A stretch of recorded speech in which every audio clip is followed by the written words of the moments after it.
could you do the drop shipping? And they said, yeah, I can drop ship. I said, okay, good. Send me your price list. And then they resell the price list, and I will see nothing is in eaches. Everything is in pallets. So I would say, oh, okay, but you said you drop ship. He said, yeah, I can drop ship a pallet to your warehouse. Man, that's not a drop ship, okay? You're not drop shipping. You're shipping a pallet to my warehouse. I'm actually procuring. I'm doing a bulk order from you, and you're shipping it to me. That's not drop shipping. Growing a business requires a holistic approach that extends beyond sales and marketing. This approach needs alignment among people, processes, and technologies. So if you're a business owner, operations, or finance leader looking to learn growth strategies from your peers and competitors, you're tuned into the right podcast. Welcome to the WBS Podcast, where scalable growth using business systems is our number one priority. Now, here is your host, Sam Gupta. Hey everyone, welcome back to another episode of the WBS Podcast. I'm Sam Gupta, your host and principal consultant at independent ERP and digital transformation consulting firm Elevate IQ. Every vendor out there would love to get on the shelves of big box retailers, but the conversation finishes as soon as they ask for the price list. It might finish even sooner if you don't know how to find the right buyer and understand their interest before pitching to them. So what are the best practices to get the attention of retail buyers? In today's episode, our guest, Gil Bar-Lev, shares his insights about the challenges associated in getting products on retailers' shelves. He also talks about how dropshipping works and how some people might confuse it with the wholesale model.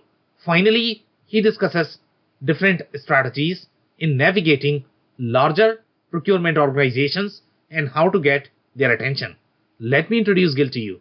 Gil is the CEO and founder of Home Roots. He's a serial entrepreneur filled with creativity and a hunger to thrive in the current digital world. Gil founded Home Roots, combining his passion for furniture, e-commerce, and technology to disrupt the way selling and buying furniture is done with a novel worldwide platform. Home Roots helps sellers and buyers increase profit margins and reduce overhead. With that, let's get to the conversation. Hey Gil, welcome to the show. Nice. Thank you for having me here, Sam.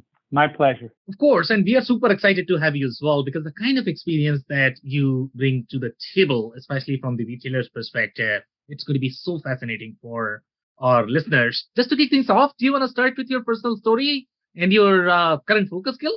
Sure. So my personal story actually did not come from the retail at the beginning. My personal story came as a software developer, Very cool. where I wrote code, and I was very interested in the Internet of Things at that time, just building websites for corporates. That was my main thing.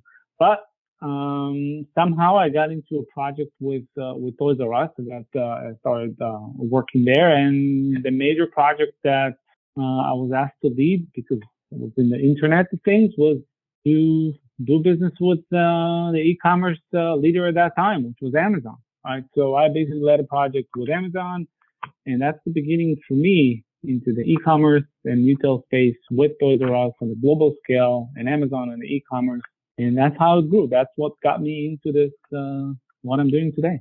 Okay, very interesting. So obviously, we would love to hear some of the stories that you might have to be able to share, to be able to learn from them. So we'll dig into all of that. But before we do that, we have one of the standard questions that we ask every single guest, and that is going to be your perspective on business growth.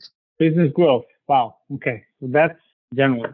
So I believe that even though right now there's a lot of people who are saying that we might be in a recession or there's a slowdown in the market or whatever it is, but I believe there is no better time for companies' growth than in those times like today. That's personally my belief, because when other companies are scaling back, trying to cut back on things, trying to do things, this is the opportunity for you as maybe as a business owner or you're leading a certain division in another corporate. That's your opportunity to actually step forward as fast as you can and take a bigger market share. And if there is a time, Now it's Yeah, could not agree more. There could definitely be opportunities even in the depressed market. So thank you so much for sharing that. So now let's start with the story, and I don't know which stories you are going to have to share related to this whole retailer's experience when they are trying to get into the big box retailers shelves, and obviously that could be a very frightening experience. We have done some episodes, and some people, they had very yes. different approach in how they got into that. For example, I don't know if you are familiar with Kara Golden. She is the CEO of Hinge Water, right? So she had very different approach in terms of how she got into that. We have also done one more interview with another person who has an app, and they have again very different approach in how they attack this. So let's say if we go by the traditional means, and I don't know what approach you are going to. So let's say if you were to sort of describe the process, how can we get into retailer shelves? Yeah. So I'll tell you the what we call the front door approach, and we'll talk a little bit more. Maybe let's call the side door approach. Yeah, yeah. But the front door approach will be, every retailer. It doesn't matter what products you're trying to sell to, but they pretty much have some type of a portal on their website, a way to become a supplier. Yeah. Right. So the front door approach will be you go onto their website, you find out where it is that this link exists, and then you just fill out the form and you submit it. Yeah. Right. Now, from my personal experience, especially nowadays, if you're not a minority, you're not a veteran, if you're not a woman-owned business, and if you, the more check boxes that you check like that, you got a better chances of having what I call like a callback or a reach out back from that retailer. They'll learn more about you. But if your business does not check off those, as I mentioned, like minority-owned, veteran, woman-owned, all those things, then the likelihood of your products to be presented are for your company to get a callback, the chances are very slight, right? That's my personal experience with that. So that takes us on to the side approach, the side door approach, right? Of how do you get in, and which is applicable to any sales call, any pitch call, anything. You got to find someone that knows someone that can get you in. It's through the network, right? So a certain way, whether to go through the social media, through your own network, through asking your friends and family, through looking at your LinkedIn account, find out who's that person that you want to actually get in touch with within that organization, within that retailer that can actually make the introduction. There's nothing better than a warm introduction that can bypass all this threat tape and get you straight to pitch the person that you want to pitch. Right? And that's usually the best bet to go about it, and that will be my recommendation to get started. Right. In addition, I will say that you may want to go after all the retailers, but in reality, you can't. Right. Yep. So it's enough that you start off with one or one in a specific segment that you can somehow find a network, find the path to get to that person that you actually need to pitch. Yep. Enough that you get one, and then the second one later on. Once you are in business with the first one, when you do go ahead and apply to the second one, it's going to be easier for you to get in because they already see that you have been working with maybe one of their competitors or another big player in the market, that now they see you more as trustworthy to actually be listened to and see what you got, what you have to offer. So this is pretty much the approach. It's one word, networking, Sam. That's what it is. It's just networking. Yeah, so very interesting perspective. I really like the way you have broken that down into the front and side door approach. And then you also need to define your target market. Obviously, that is super critical. So I will tell you my personal experience, to be honest, because I also deal with a lot of procurement. And typically the form that you are talking about on the site, that is typically put by a procurement person. Obviously they need to buy stuff. And they have their own KPIs in terms of which are the vendors that they want to work with.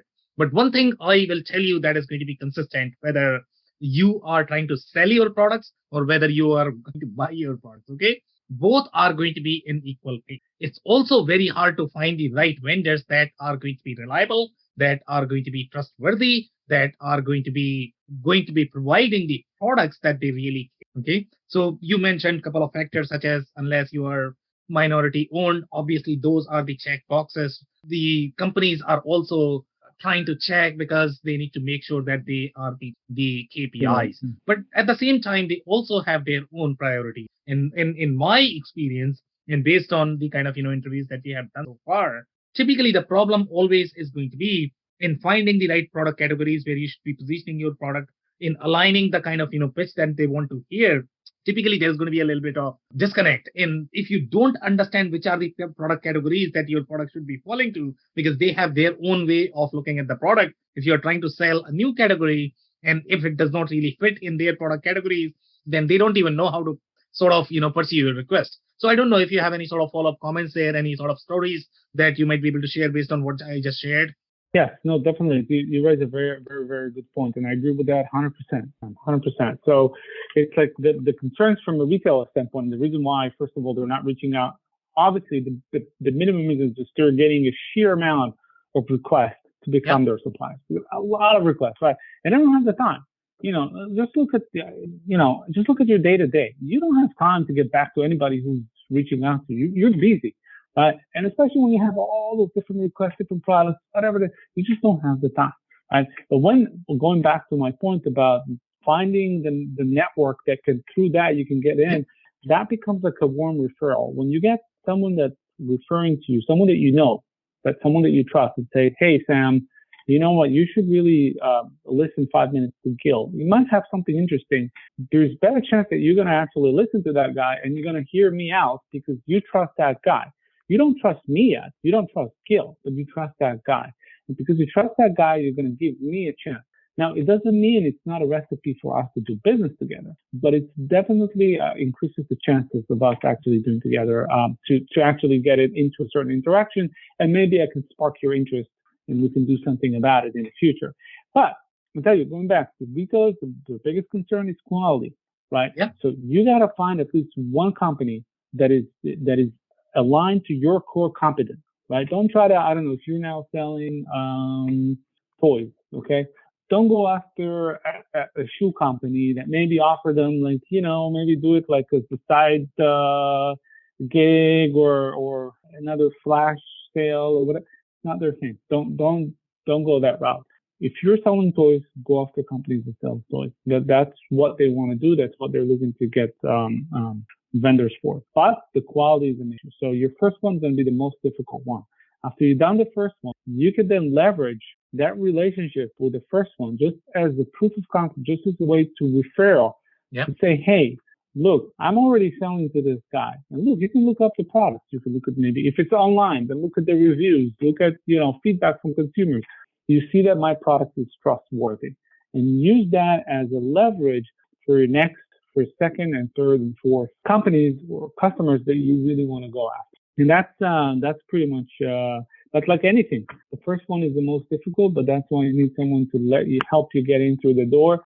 I mentioned about the side door. So there's also a different type of a side door, which is always, maybe it's not, always easy, but you may want at times to see where those customers where they're going, what exhibitions or shows or events they are attending, right? And give you a way to attend and let yourself attend in the same events, the same conventions, the same exhibitions.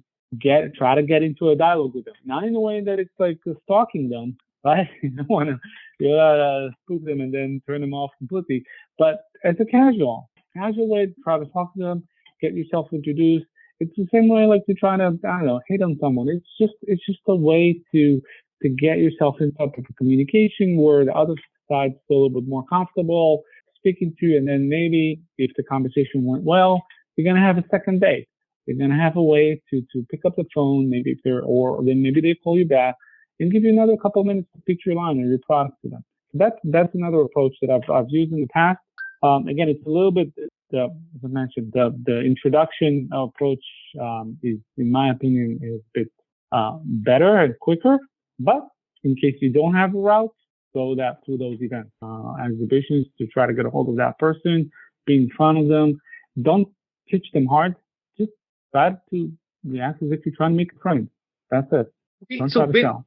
very interesting perspective there. Obviously, the trade shows are going to be very critical in general, and that's where the business are accurate. Even though we're living COVID world, but trade shows are they were still meaningful, and they are probably going to be meaningful for a long. Just because it's just a matter of trust, right? When people walk in to a trade show, there is a sense of trust, with most businesses. So now, one of the points that you mentioned overall about the quality, and quality. When I personally look at, and again, I am sort of trying to balance the procurement perspective as well, because the way procurement thinks and works, for them, the quality is going to be related to their product category. In fact, when you are going to be looking at different organizations, the way their procurement teams are structured, the way their buyers are structured, each of the buyers are going to be for very specific category. So now, let's say if you have sold toys, and if you are talking to a person in the home goods retail space, they're not going to understand. They'll not be able to connect with the toys person. They'll not be able to connect with the grocery person because they speak very different language. They are going to have very different KPIs, the way they are going to be measuring the quality, right? Because the home goods is a very different product category than your toys. So that's how those guys think from the buyer perspective. And if you are not going to be speaking their language, they are going to think probably either you don't enough experience in the micro vertical that we are talking about, or you are probably new in the market, and that's why you probably don't know, how to talk to a buyer who is probably buying the home goods product category. So now you focus a lot in the home goods retail category, right? So do you have any specific nuances of the products that you might be able to mention where these retailers are either going to care, or the retailers should be, or the people who are trying to target retailers, they should be focusing on those aspects when they are trying to prospect these retailers? So I can tell you that usually the retailers that tends to have a brick and mortar stores. Yeah. Right. Not the so the online only retailers. I think they're operated in a little bit more in a different way, which we can definitely talk about it. But the brick and mortar stores, they operate in a way, like you mentioned, they have departments. But in every department has their own buyer / category manager / merchandiser that pretty much curate the list of products that they want to get sold in their department. Right. This is their job. This is what they are hired for. Now, you got to make sure that you're tailoring and you're pitching the right department, and you got to get to the right buyer. Now, it's not an easy thing. It's easy said than done, right? If you go to LinkedIn, for example, you're going to try to find, a certain buyer. They don't always disclose what department exactly they're the buyer for. Exactly. So you don't really know, right? So you kind of have to ask. Obviously, you have no choice, but I recommend asking. But the fact that you are asking, hey, I'm in such and such, are you the buyer for this category? If you're not, okay, which I understand that you may not be, do you mind? Can you help me out and refer me to someone, or pass on my information to the right department, to the right buyer? Right? At least you show that you understand their world, that they do operate in a segregated manner, and it's not just one buyer fetch all. Right? It doesn't work necessarily like that. Now, the big e-commerce companies, from my experience, I'm not saying all of them, so I'm giving a general rule of thumb. They don't tend to have those segregations. They tend to have more of an account owner, account manager, a counterpart, maybe someone that maybe started off with specific categories in their organization. Yeah, they do belong to a specific category, but when you do establish the relationship with you, they will look at the products overall, all the products that you're selling, and they'll figure out, okay, the majority of those products fall into that category. Therefore, this is your person, this is your category manager, and that category manager actually going to be your liaison into the rest of the category. So you actually do not have to deal with multiple people. That at least has been my experience with more of web-only retailers in the space. But the brick and mortar, it's very segregated, and you got to know not to cross the line. Actually, they tend to get pissed off at times when you do that, and that's not a good way to start a relationship, not to mention maintaining it. Okay, very interesting. So I don't know if you're going to have any sort of stories, examples of any businesses that navigated, let's say, how they got onto any business's shelves, I guess, So if you can offer any sort of stories, then we can probably reflect on that a little bit, what kind of mistakes they have made, in their journey. Probably, do you have any stories or examples by any chance? Yeah, no, I'll tell you two stories. One from the side of of the supplier or the vendor, and the Yeah. other one from the retailer side. Yeah. And less maybe a story retail, but more of lesson learned and advice Yeah. to retailers, and maybe not necessarily on the buyer level, but more to general managers and senior VPs about the way they need to think about their procurement in general, according to my point of view. But the story that I can tell you is also about the story about how in my previous life I attempted to do business with retailers in the way that I went about it. And initially it was really through connections, through salespeople. So I was looking for other salespeople who were actually doing business with that specific retailer.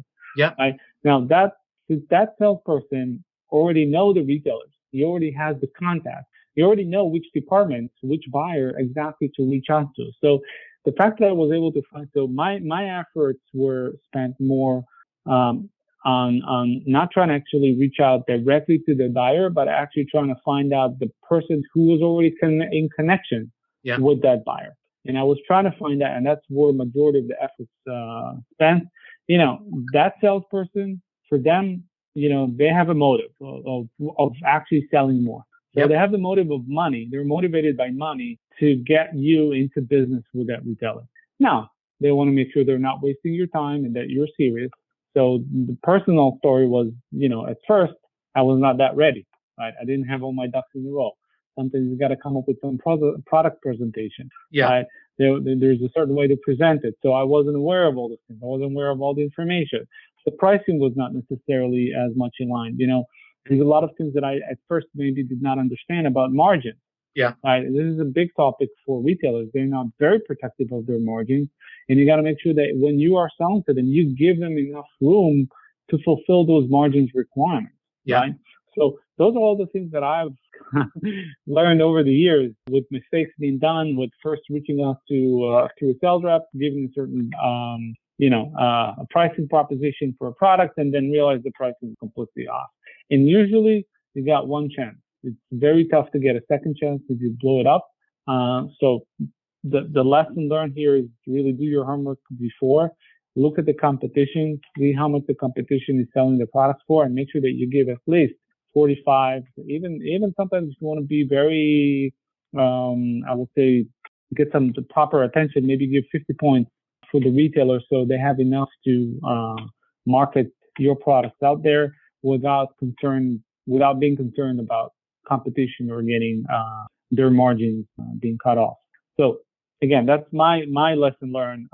My personal story is just going through the iterations, whether that's preparing the product proposal, whether that's the pricing, and fighting for the right person that can actually get me through the door. Now, I'll tell you my personal advice to now. I'm flipping the side. Now I'm coming from a retailer standpoint. Yeah. And maybe this is more of my advice to the general manager levels, senior VP levels, maybe even C-level executive levels. There is a tendency now, and I've been in this world. I've worked in the retailer in my past. I have team members who worked in retailers in their past. We have experience from the buying side of how things work, right? And there is a mindset where if you bring in stuff to your stores, if something going to actually occupy a store shelf, going to occupy a space on the shelf, you got to be very curated. You're gonna have to be curating the list of what you're bringing into the store because you don't have much space. Yep. Right. You got to make sure that you're selling, and you cannot have dead product sitting on the shelf because the store will die. You just have to. So you're very picky, and there are ways to go about it as a retailer, as a buyer. And I get that, and I vouch for it. It makes a lot of sense for me. But when you come online, when you bring this to the online, you got to leave it with the store. Forget about it. Don't try to bring that curated list onto what's going to be there on the store. There's have been many times when I spoke to retailers and they told me, okay, give me your best 20. Give me your best 50. I'm going to give you those best 20 and 50. But if that's where you're going to cap, this is where you're actually going to put a cap on our relationship, you're missing big time because there is a big entail of products that can be sold online on products that you as a buyer have no clue. You don't even think, you cannot even imagine. The consumer will somehow find those products on your site and they will order. And they will be plenty of products like that. So there's a way to go about curating your list. There's a way to go about procurement. But in my opinion, if you're looking online, grow your assortment of products. Don't be that picky. 20 products here, 50 products here. Send me another proposal, another review. Get this thing off the table. Doesn't matter. You need to get, okay, you within your system, you can curate, you can push on your landing pages, on your category pages, on your home pages, what you want is the top 20, top 50, whatever it is. It's your website, it's your retail company. You do it as you need. But if you're going to cap it at it, you're missing the big market of e-commerce. And there's plenty of examples out there. Everybody knows Amazon, right? There are plenty of examples out there with companies that did not do that and see how far they got. And companies who kept on blocking and product review and submission and another submission, another review, send me back and forth, they just don't scale. They don't grow as fast, if at all, compared to the companies who don't do that. So my advice there, and it's a change of a mindset. And trust me, I've spoken to many GMs, many VPs, senior VPs, C-level executives. It's a mindset. It's a mindset change. But I like to leverage this show, Sam. For the listeners who are coming from this world, you're missing big time. Open yourself. Change the mindset from the store to online. It's not the same mindset. It does not work. Okay, so obviously there are many layers that we can peel on in both of them, and I like both of the perspectives that you have offered, from the supplier perspective as well from the retailer perspective. So let's pick the retailer one first, because that is something that is probably slightly newer. That is probably going to be slightly newer for our business. Okay, so you mentioned that when you have the physical space, obviously you cannot occupy every single product out there, just because you are probably going to run out of the space, and that is probably not the effective utilization of your space, and that you are probably going to pay the price as well. So your recommendation is, in the store world, obviously you need to keep your constraints in mind, but in the e-commerce world, your recommendation is that, product categories or the limitation does not make as much sense. But let's say if I am thinking more from the e-commerce perspective, even in the case of e-commerce, what is going to happen is, when you are going to get an order for a specific product, you still have to store that somewhere in the warehouse. So your space is still going to be limited. There are only so many categories. There are only so many variants that you can keep. It's not that, you can wait to have an order for the customer and then go and buy. It's not going to work that way, unless you are a very small shop where you are literally, you have put the landing page and waiting for the order and then calling your suppliers. Okay, how do I buy the products now? Now you have received the order. That's a very different approach. But if you are a decent sized business, then you need to sort of align your supply and demand, because the more aligned it is going to be, the better experience your customers are going to have, the more efficiencies you are going to have from the business model perspective. So warehouse space is going to be one factor that you still need to make sure, even in the e-commerce world. The other factor that you mentioned, that, don't limit yourself. Okay, when you are not going to be limiting yourself, so I don't know how Google is going to be taking you serious, because Google is going more and more specific. They are looking for, let's say, if you are selling home retail goods, then I expect you to sell these 5 products, because your competitors are trying to position on those 5 products as well. So I am going to take you seriously when you are going to tell me, okay, you are really home goods reseller. If you're going to be keeping everything, one day you are selling home goods, the second day you are selling toys, then Google gets confused. Okay, how do I sort of No, I agree.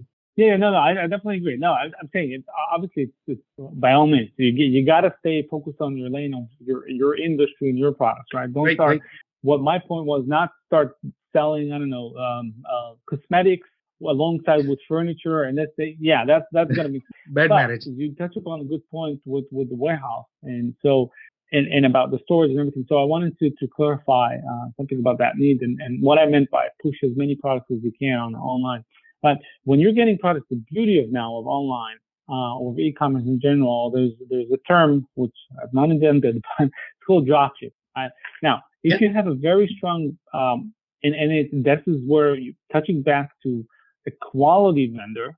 Right? Touching back to a quality vendor. A quality vendor for me, it doesn't end only by the quality of the product.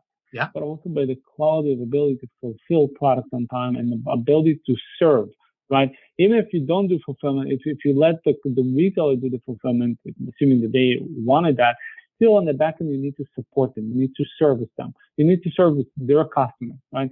So from the quality standpoint, that's the scope of it, right? It's not just about the actual product, it's about the service as a whole to their customer. But if what I was saying back into not limiting yourself with a number of products is because if you do have a good relationship and your system to system with your suppliers is tightly organized, then you can rely on their fulfillment, real-time fulfillment to fulfill the orders on your behalf with your requirements. And especially, by the way, many retailers are actually asking for that. They are using companies that are out there to force the stock not to be warehoused in their own warehouses. Yeah. They don't want to have those carrying costs. They want their suppliers to have the carrying cost of the inventory, and they rely on their suppliers to fulfill on their behalf in real time to the customer. But when the retailer comes from that point, where I think the value of that is after you have a large assortment of products that you tried, you can easily spot, within time, you can spot what are the best sellers. And those best sellers, you can then bring into your own fulfillment centers and have a tighter control over the fulfillment, the delivery, the experience. There's a lot of things that you can do within your own fulfillment centers that you cannot do by relying on your suppliers. But so it's an evolvement, it's evolution, right? That retailers are going through. I can tell you that the mindset, even with many of the brick and mortar stores, still they like the suppliers to own the inventory in their own, carry the inventory in their own warehouses. The retailers don't want to have those warehousing costs. They don't want to bear it. Only the top sellers are going to actually bring them into their fulfillment center, and then they're going to offer like Lowe's announced just recently that they're going to be able to offer with Instacart, able to offer same-day delivery, a 1 hour delivery. I think it was, a couple of hours delivery, if I'm not mistaken. Yeah. Almost nationwide, right? They will do it for the top sellers.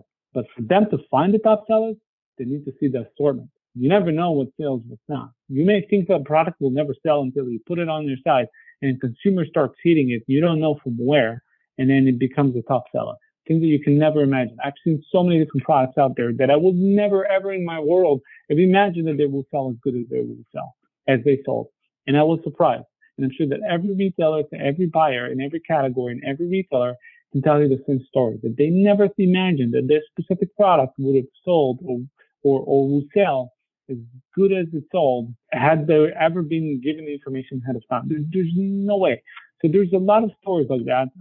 We have stories like that all the time. And it's not just in one specific vertical. It's not one department. It's across the board. And it's amazing to see it. So again, that's what I meant. But I didn't mean, hey, Home Depot start selling jewelry or maybe start selling, flip-flops in your, maybe they want to do it, I don't know, close to the cashier. But, you never know. But I'm not saying that. That's not my advice, at least not off the shelf. Maybe they want to do some, spark some type of the social media hype. Maybe they'll do something like that. But as a business model, I'm with you. Not recommending it. It's got confusion. And I completely agree with you, to be honest. Okay, so dropshipping definitely increases the possibilities in the e-commerce world. You could probably have technically in the physical world as well. Now, you have those business models that are evolving. Obviously, you need to have your system architecture in place to be able to have that. So we have seen cases where you are going to have walking in the store, you don't have product in the store sort of drop ships from the store itself. But obviously, then your POS needs to be connected with your backend system, and that has to do the. And I can tell you, so I can tell you a story about actually something that our company has done, at HomeRoot, which we had one of the retailers, right, took samples of our products that we offer and distributed across different stores nationwide. Now, instead of carrying the entire inventory in the stores, what they did is just kept a few samples in the store, just from presentation, right? So the customer can actually see, feel, but they cannot. It's not cash and carry. They cannot just buy it on the spot and carry. So what happens is that actually they will go to the cashier, they pay for it, and then that retailer sends off the order on the back end to us. And then we drop ship on their behalf directly to the customers. So we have plenty of examples of that, and this is actually something relatively new that we saw with many retailers who are actually looking to reduce their back end, back warehouse footprint just to make it lighter or leaner, if you want to call it, and have less inventory on the shelves, just more of a sampling stuff, and let the customer just feel it, watch it, have the experience of buying in the shop, but don't actually have to bother with carrying it out of the store. And that's an approach. I was recently I got exposed to it in the past year. I've not gotten exposed to it before personally, so I don't know if it's been a common practice before that. But it's a very interesting approach that I think it's very smart. And that's the physical world version of dropshipping. Exactly. So when we think of this whole dropshipping business model, and I don't know how challenging it is going to be to find some of these vendors that are going to be able to dropship. Obviously, when you are working with any of the vendors, it's always going to be a very tricky relationship because you sort of lose control with your customer relationship. Somebody else is holding the customer. I have seen scenarios where you hand off the control and that's it. You no longer have that customer because they are trying to target that customer as well. Next time they are going to buy directly from the dropshipper. So, you could have the channel conflict issues there as well. So I don't know if there are any sort of best practices where, that could be incorporated as part of the contract that if I am sending you the customer and you are my dropshipper, then I need to have enough confidence that you are not going to be stealing my customers. Otherwise, that's not a fun situation to be in, I guess, right? Yeah, and I can tell this is the retailer's nightmare one for them to see that somehow their customer, is being targeted by their vendor. This is the worst scenario, and this can end up a relationship on the spot. Yeah. And I don't recommend a supplier ever doing it. Ever try to cross that line with any retailer because you're going to lose. If you think about it, if you're going to go after a few your customer's customer, right? You're going to start selling them directly. Don't think that your customer will not find about it. They will. Maybe not today, not tomorrow. They will. And when that happens, it's over. It's over. You're never gonna get that relationship back, and you're burned out. So I don't recommend doing it. It's just I not recommend. I tell you, do not do it. Okay, don't do it. It's wrong. It's wrong morally. It's wrong business wise. It's just simply wrong. Never do it. Now on the other hand, I will advise retailers, right, when they're forming those relationships with their suppliers, to put a clause in place that protects them from such a thing, just in case. There's got to be some repercussions in case something like that happens. Again, I can't tell you that I've not seen things in my life. I've seen everything, but going back, I don't recommend a supplier to do it to their customers. Just plain wrong. Don't do it. Yeah, exactly. Could not agree more. So obviously, this is going to be just one challenge. Let's say, I keep enough faith in the world that, suppliers are going to be good and they are never going to be stealing my customer. And I find somebody for dropshipping. Okay, that is not only going to be the challenge. Okay, there are going to be other challenges. For example, let's say, I don't know, in my personal experience, there are challenges such as minimum order quantity. And I don't know, when you look at the dropshippers, newer ones probably might not have any sort of minimum order quantity. But for the most part, a lot of businesses, they don't want to deal with a lot of low volume opportunity. Otherwise, it could be really hard unless, they are very high dollar. So obviously they are trying to run the business as well. Sometimes it could be a lot of work for them. So have you seen any sort of challenges related to minimum order quantity when you are trying to recruit these drop shippers? Yeah, so the way I tell you what, so actually you remind me something that I giggled about a while ago when I saw it regarding drop shipping. But yeah, the ones that put minimum order quantities, in my humble opinion, and I know that there are some people that may disagree with me, but they're not dropshippers, meaning they're not facilitating dropshipping, and that's totally fine. Not every listen for a manufacturer, for a supplier to support dropshipping, it's a lot of work. It's a lot of work. You have to pack each and every box individually, every unit individually. You have to process order by order. Some cases it doesn't even make sense for you, the supplier. If you're selling, I don't know, a $2 item, right, or a wholesale, or that $1 item in a wholesale, how much money you gotta make by pick and packing it and shipping it. You're not gonna make one. You're gonna lose one. Okay, you cannot do drop shipping. It doesn't fit drop shipping. It doesn't fit any industry, any price kind. It all depends, right?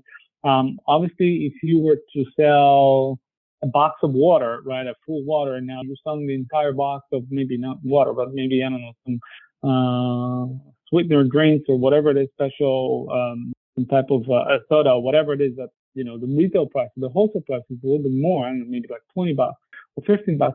Then maybe yes, maybe then it makes some sense to do some drop shipping because you have some margins that you can play with. But my opinion is that not every business is planned to do drop shipping. It depends on how much money you're making on the individual unit. If you don't make enough money on the individual unit or even two units, don't get into drop shipping to begin with. It's not worth for you. And it's fine. Some companies, even if they do make enough money, it's just a lot of work. They need the facilities in the warehouse. They need more people. They need more packaging material, logistic people. It's just, as I said, it's an operation. Supporting dropshipping is operation. It has a lot of work involved with that. There's a lot of opportunities because now you can be catering yourself to a lot of different businesses that are not necessarily in the stores, but you got to be ready for that. One, financially, they're going to be an investment upfront to support it. It's not just going to come by itself. But it's funny because I know that many times when I was on the buying side, I was reaching out to suppliers, and then I asked them, okay, do you do the dropshipping? And they said, yeah, I can dropship. I said, okay, good. Send me your price list. And then they resell the price list, and I will see nothing is in eaches. Everything is in pallets, right? So we say, oh, okay, but you said you dropship. They said, yeah, I can dropship a pallet to your warehouse. Man, that's not a dropship, okay? You're not dropshipping. You're shipping a pallet to my warehouse. I'm actually procuring. I'm doing a bulk order from you, and you're shipping it to me. That's not dropshipping. And then they argued and said, no, it is dropshipping. It's a single pallet. Otherwise, I will do a direct import from overseas. I said, you know what? Let's agree to disagree. This is not dropshipping in my opinion. That's not what I meant. And thank you very much. But if I want to buy in bulk from you or want to place a larger order, for me to do the fulfillment, this is a fit and we can move forward. But it's so funny to see every time I see it, like somebody says, yeah, I'll drop a pallet into your warehouse, that's drop shipping. No, it's not. Sorry, not. Okay, so you made a very interesting comment there, and I want to dig a little deeper there. So you mentioned send me your price list. So obviously you have not spoken about the different products. What was the prop there of different products? You are simply asking for the price list. Is that very common practice, not common practice? How does that handshake work? Because they need to be able to show you the product before they give you the price, right? Yeah, no, they have to first come with a proposal, with the product, just general information, right? They're gonna spark your interest. They're not gonna reveal their cost of what your potential cost might be before you actually said, okay, I'm interested in this category. I'm interested in this line of product, right? They don't want to just expose it out there publicly to everyone, right? But by the way, the same thing goes to the other side, right? Suppliers by themselves don't want to expose their price sheet to whoever it is if they don't feel that the other side is serious enough about buying, right? Again, pricing, it's a confidential information. Exactly. It's not public information. It's not just you give just the public information about product information. Yeah. Not public information, everybody can see. Pricing, it's confidential. So both sides gotta have to feel as if the other side is serious enough about that transaction to expose it. But without getting the price sheet, there can never be a purchase. You don't know. You're not gonna buy it and say, okay, yeah, I got a bill for $100 or $100,000. Yeah, I'm cool with that. No, you want to know how much you're gonna pay upfront. So at some point in time, after a dialogue, and I'm not saying it has to be from the first interaction of an email. Most likely it will not happen on the first interaction of an email or a phone call, but they got to build some trust before one side can disclose the pricing. And yes, it's a common practice. You have to go through this stage in order to actually submit/receive a purchase order from your customer or submit a purchase order to your supplier. All right, amazing. So that's it for today. Do you have any last-minute closing advice or remarks for our listeners? No, I just say that I'm more than happy to interact with listeners. I mean, again, mostly I'm online, usually on LinkedIn. In most of the cases, if somebody wants to look at me up, it's Gil Bar-Lev, right? Or they can find me even on our home on a homepage on the website. It's homeboots.co, which is my company. Again, more than happy to talk to the audience. More than happy to get questions offline. It's always a pleasure. I love interacting with people and get second opinion. So feel to reach out. More than happy to, Sam. Okay, amazing. And we are going to be including your information in the show notes as well so that people can easily find you. On that note, my personal takeaway from this conversation is going to be there are so many different opportunities, especially the kind of business models that are evolving when you talk about buy in store, ship to home, etc. Those are some of the new business models that you're exploring, and there are tremendous opportunities out there, even in the market when it is going to be depressed. On that note, thank you so much for your time. This has been a powerful episode, Gil. Thank you, Sam. Of course. I cannot thank our guests enough for coming on the show, for sharing their knowledge and journey. I always pick up learnings from our guests, and hopefully you learned something new today. If you want to learn more about Gil, head over to homeroots.co. It's HOMEROOTS.co. Links and more information will also be available in the show notes. If anything in this podcast resonated with you and your business, you might want to check other related episodes, including the interview with Robert Giovannini, who shares his insights into the e-commerce nuances for furniture manufacturers. Also, the interview with Ben Rudnick, who shares his insights into how companies can increase their revenue by improving the findability and searchability of their product lines. Also, don't forget to subscribe and spread the word among folks with similar backgrounds. If you have any questions or comments about the show, please review and rate us on your favorite podcasting platform or DM me on any social channels.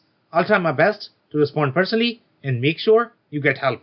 Thank you, and I hope to get you on the next episode of the WBS Podcast. Thank you for listening to another episode of the WBS Podcast.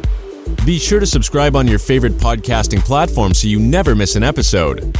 For more information on growth strategies for SMBs using ERP and digital transformation, check out our community at WBS.rocks. We'll see you next time.